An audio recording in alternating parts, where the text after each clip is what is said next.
Namaskar, Jai Shri Krishna. Manifesting text 43, text 44 and text 45 of chapter 15. The Pandavas retire timely of first canto creation of Srimad Bhagavatam. Text 43. Chiravasa niraharo baddhavan mukta mura dhajaha darshayan natmano rupam jadon matta pishachavata anavekshamano niragada shrunavana badhiro yatha. After that, Maharaj Yudhishthir dressed himself in torn clothing, gave up eating all solid foods, voluntarily became dumb, and left his hair hang loose. All this combined to make him look like an urchin or madman with no occupation. He did not depend on his brothers for anything. And just like a deaf man, he heard nothing.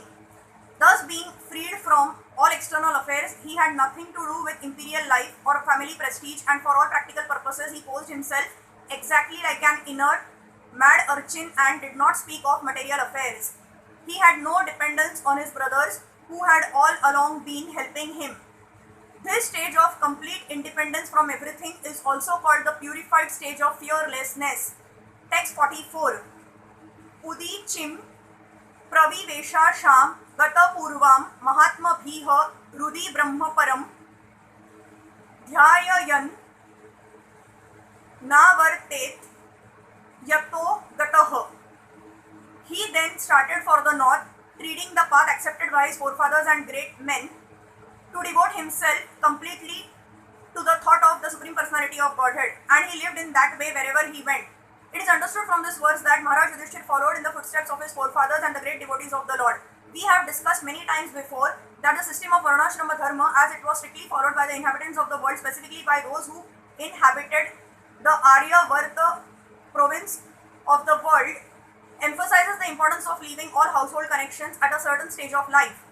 The training and education were so imparted, and thus a respectable person like Maharaj Yudhishthir had to leave all family connection for self-realization and going back to Godhead. No king or respectable gentleman would continue family life till the end, because that was considered suicidal and against the interest of the perfection of human life. In order to be free from all family encumbrances and devote oneself 100% in the devotional service of Lord Shri Krishna, this system is always recommended for everyone because it is the path of authority.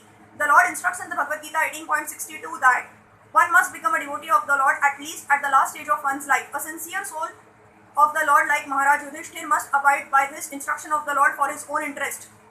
The specific words Brahma Param indicate Lord Shri Krishna. This is corroborated in the Bhagavad Gita 10.13 by Arjun with reference to great authorities like Asita, Devala, Narad and Vyasa. Thus Maharaj Yudhishthir, while leaving home for the north, constantly remembered Lord Shri Krishna within himself, following in the footsteps of his forefathers as well as the great devotees of all times. Text 45. Sarve tamanu nira jagamura bhrataraha krita nishayaha kalina dharma mitren drushtava sprushtaha praja bhuvi. The younger brothers of Maharaj Yudhishthir observed that the age of Kali had already arrived throughout the world, and that the citizens of the kingdom were already affected by irreligious practice. Therefore, they decided to follow in the footsteps of their elder brother. The younger brothers of Maharaj Yudhishthir were already obedient followers of the great emperor, and they had sufficiently been trained to know the ultimate goal of life. They therefore decidedly followed their eldest brother in rendering devotional service to Lord Shri Krishna. According to the principle of Sanatan Dharma, one must retire from family life after half the duration of life is finished and must engage oneself in self-realization. But the question of engaging oneself is not always decided. Sometimes retired men are bewildered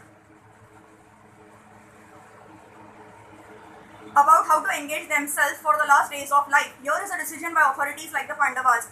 All of them engage themselves in favorably culturing the devotional service of the Lord Shri Krishna, the Supreme Personality of Godhead. According to Swami Shri, Dharma,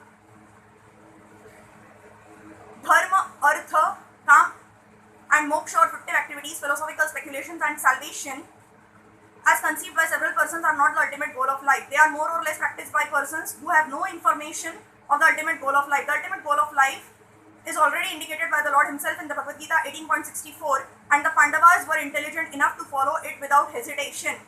Hare Krishna.